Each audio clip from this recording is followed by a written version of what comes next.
Buenas tardes. Buenos días a todos, a todas. Muchísimas gracias a los organizadores y organizadoras de las universidades respectivas, al gobernador, muchas gracias por venir, a la doctora también, a los funcionarios, asistentes, colados, demás. Muchísimas gracias. Saludo a las panelistas que ya vieron que, además de bastante elocuentes, nos presentan puntos de vista asociados, pero también disruptivos. Y yo voy a terminar de ser aún más disruptiva. Porque esta tarde, ese día, vengo a hacer una reivindicación de dos temas que nos cruzan y son importantes de hablar también. La maternidad y las humanidades.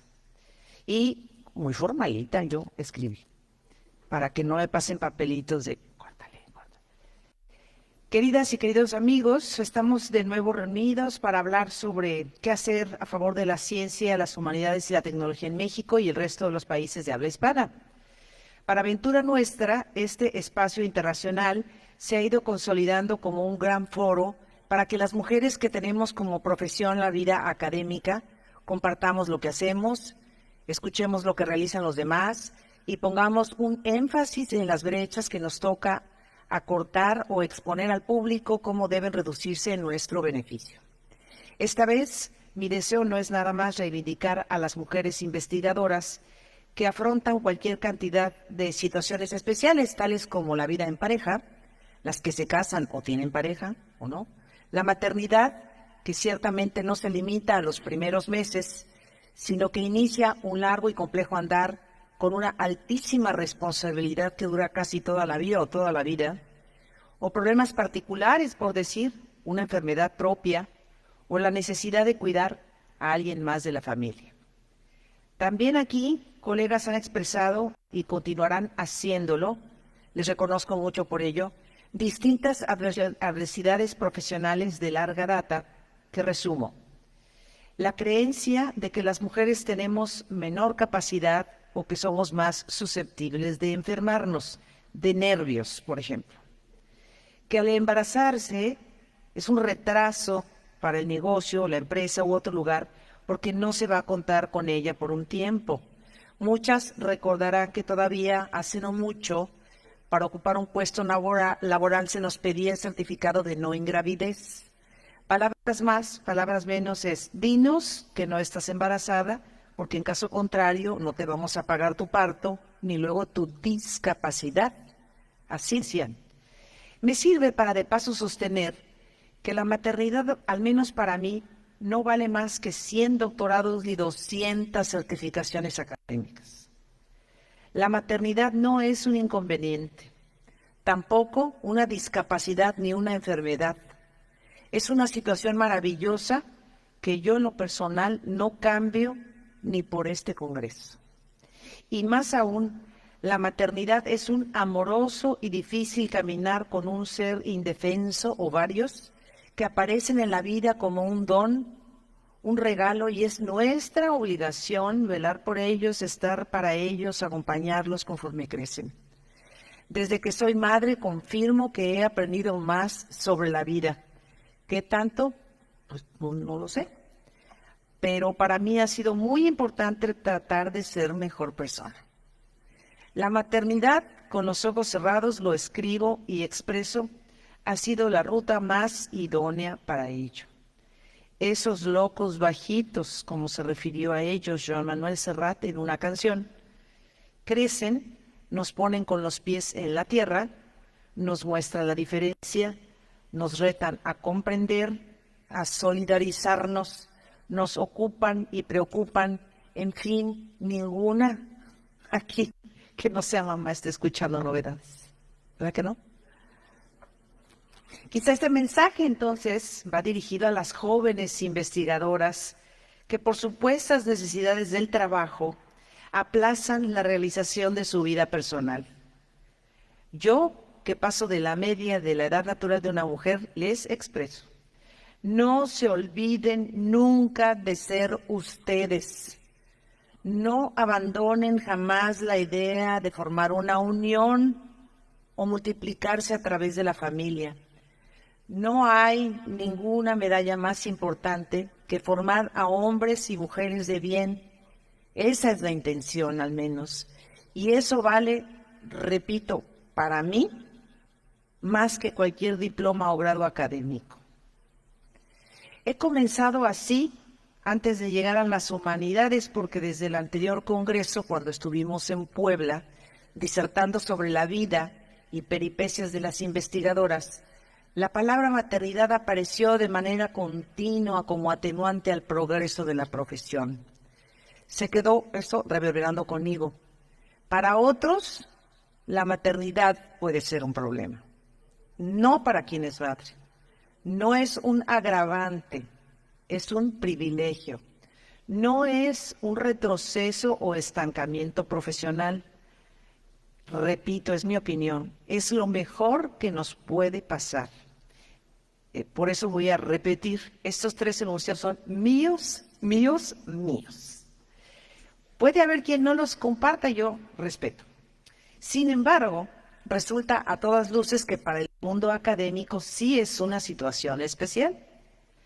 No creo, no creo que el deseo de las autoridades científicas, empresariales o gubernamentales, aquí está el gobernador, por ejemplo, no creo que el deseo del gobernador es que ya no nazcan niños, pero hay que llegar en algún momento, como aquí lo han expresado las colegas, al feliz acuerdo o entendimiento de que por más que ayuden los padres, las hermanas, las amigas, las abuelas, por más que flexibilicen las normas, los reglamentos, las autoridades, etcétera, los hijos son nuestros y nosotras tenemos que ir en la punta del barco, dirigiéndolo, observando los peligros, cambiando el rumbo, claro, siempre que sea posible, porque estas criaturas crecen y comienzan a tomar decisiones.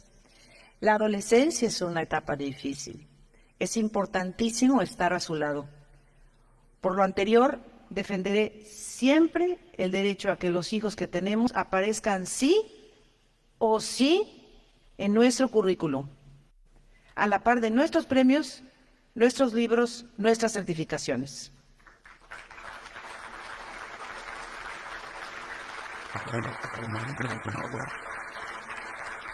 Las que aplaudieron más son mamás, seguramente. Jóvenes investigadoras, la maternidad no retrasa su carrera, la enriquece. Bien, pues esta conferencia ya hizo una primera reivindicación y como yo reivindico las causas perdidas, ahora trato la segunda, las humanidades. En la nueva Ley de Ciencia, Tecnología, Humanidades e Innovación, las humanidades ya no son las hijas del quinto patio, al menos por escrito, ya es ganancia. Para el CONACYT, el papel de las humanidades en este tiempo, cito sobre un documento que me dieron por escrito, comillas, coloca a las personas en el centro de la actividad científica, resalta la importancia y necesidad de los marcos éticos en el quehacer científico y tecnológico, así como reconoce la diversidad epistemológica, las artes y otras expresiones. Fin de comillas. Si revisamos la historia educativa del mundo, han sido las humanidades las convidadas de honor. Un vistazo a la antigua Grecia comprueba lo anterior. Se enseñaban las artes liberales, divididas en artes menores y artes mayores. Las mayores, el trivium, eran gramática, retórica y dialéctica. Las mayores, el quadrivium, las menores, eran aritmética, geometría, astronomía y música.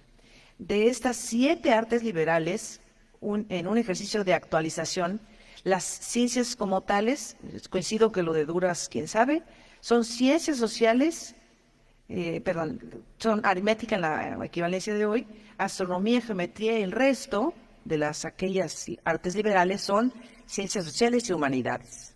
La música, aunque es 100% matemáticas, desde mi opinión, Pitágoras era representado en esta arte menor y se toma como bellas artes en nuestros días.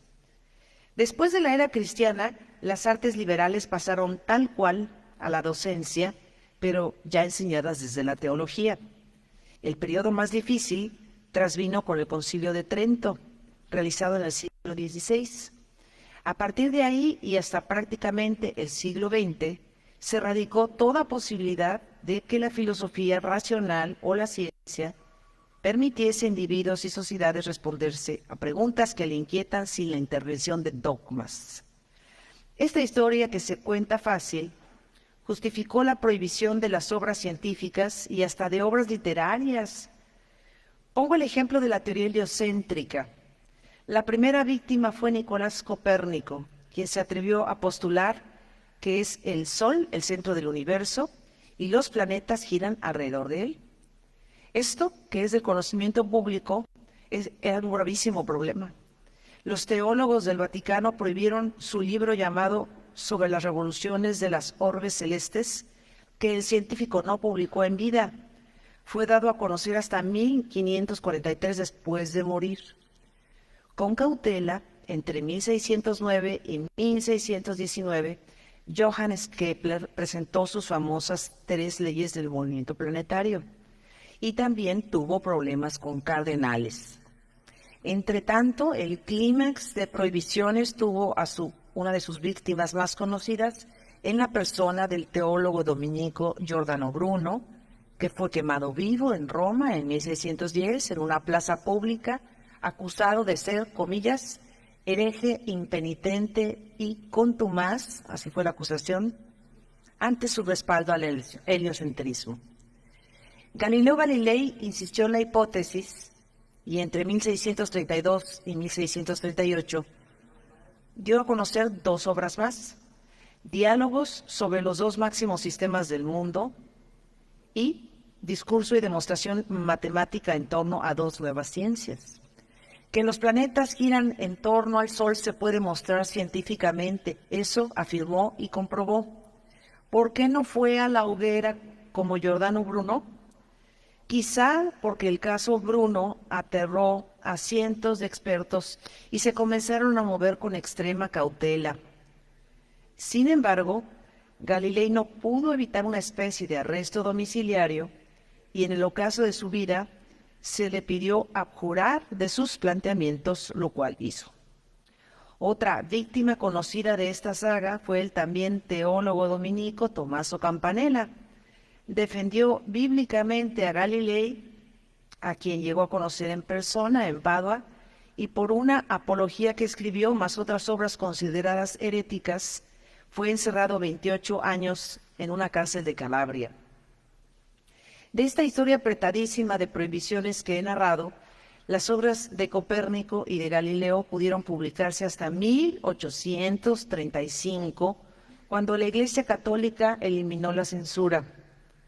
Pero escuchen lo que aconteció en 2009. Se celebraba el Año Internacional de la Astronomía y la Federación Mundial de Científicos solicitó que se ofreciera una misa en honor de Galilei, víctima del dogmatismo. Fue oficiada por el cardenal Gianfranco Ravasi. El Vaticano aprovechó la fecha, esto es 400 años después de los primeros hallazgos en el telescopio de Galileo, para reconocer, así dijeron, de algún modo el legado científico en el catolicismo. Bruno sigue sin ser perdonado, su obra es casi desconocida, mientras Kepler solo aparece en algunos libros científicos. Les hago una pregunta. En esta narración anterior sobre el episodio astronómico, ¿han conversado diferentes disciplinas o ciencias? ¿Y se dieron cuenta? ¿Ah? La respuesta es sí, sí. Matemáticas, astronomía, experimentación científica, teología, filosofía, ética, derecho, historia, historia del poder, lógica. Todo ello ha estado presente. Galileo no podía publicar su obra sin una censura que no provenía de la ciencia, sino del credo.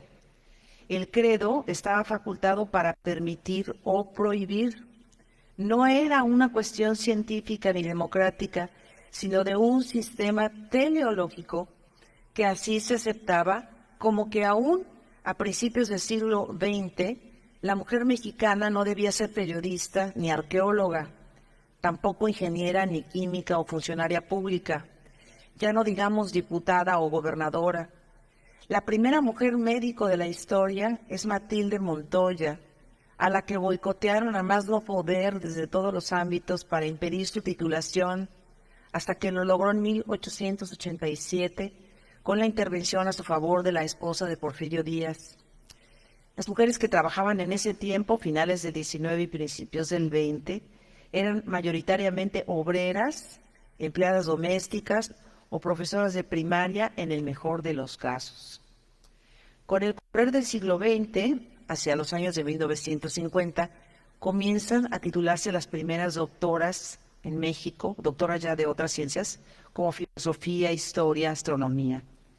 Para que nos entendamos, considero que las humanidades es un conjunto de estudios y disciplinas que ponen el acento en el hombre y en la cultura humana. Para saber ambas cosas, requerimos de la interdisciplinaridad. La suma de enfoques críticos y metodológicos puede permitir la capacidad de reflexión y acción para transformar una realidad social, política, económica y cultural. La comprensión intelectual incita a la acción. Como investigadoras o investigadores del Sistema Nacional de Investigadores, sí, en humanidades sí somos equidad, pero por mucho somos menos mujeres en cuanto al número. Al consultar el padrón de investigadores del SNI correspondiente al segundo semestre de 2023, ya por ahí mencionaron otro cuadro, de 41.330 investigadores, nada más 6.000, fíjense, de 41.330 investigadores de todas las áreas, nada más 6.248 pertenecen al área de humanidades. Voy a especificar.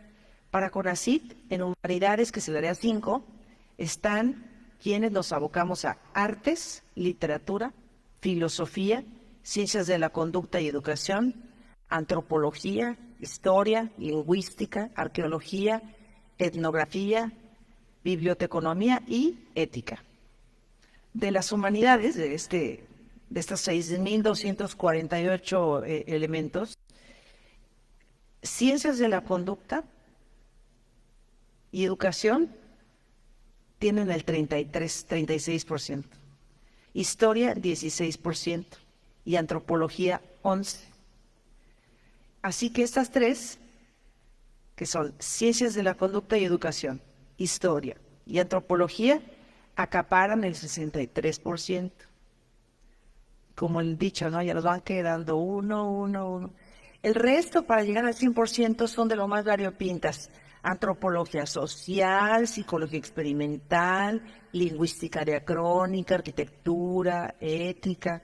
Se suma teoría de las bellas artes, teoría, análisis y crítica literaria, antropología física, filosofía social y un largo etcétera. ¿Saben cuántos son de estas? En todo el Sistema Nacional de Investigadores, que se supone es lo más granado de los investigadores de México, que tiene 110 millones de habitantes. ¿Sí? ¿Saben cuántos son? 2.311. Es una desproporción.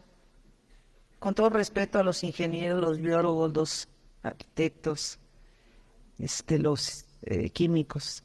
2.311.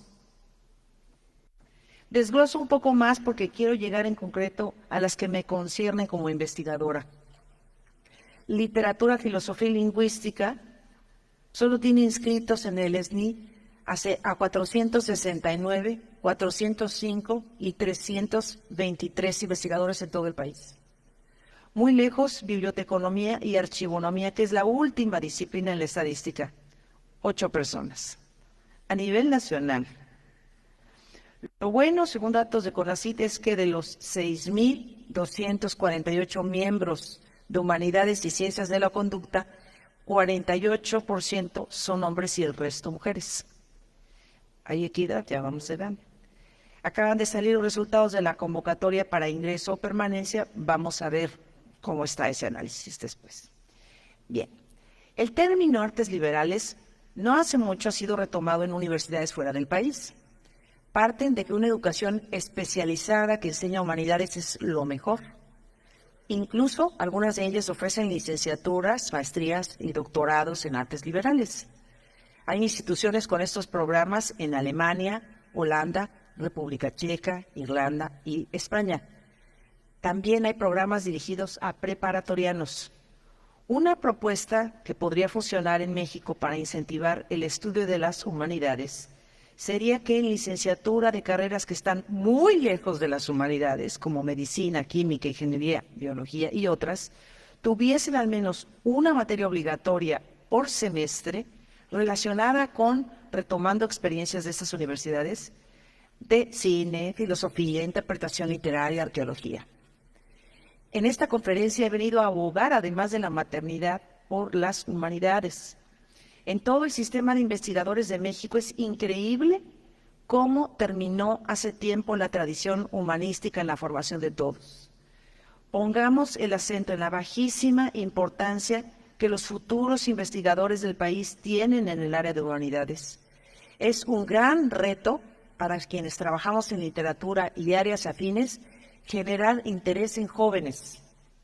Los gobiernos, las instituciones de estudios superiores, las universidades, cuentan con el espacio para admitirlos, pero no son carreras taquilleras, como se dice. Lo que ocurre es que el sistema capitalista o cualquier otro sistema que hace predominar el interés económico por sobre el humanístico incita a los alumnos a estudiar para ganar dinero, en vez de estudiar por gusto y para la vida, donde también se puede ganar dinero y vivir bien.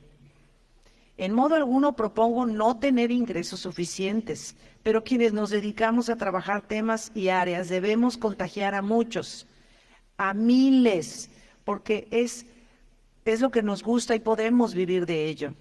Y por supuesto, como lo expresé desde el inicio, esta iniciativa humanística comienza en casa y es extensiva a otros entornos nuestros hijos, familiares, el marido, alumnos, colegas, las autoridades. Todos deben saber que, como expresó hace siglos Publio Terencio Africano, comillas, soy un hombre, nada humano me es ajeno.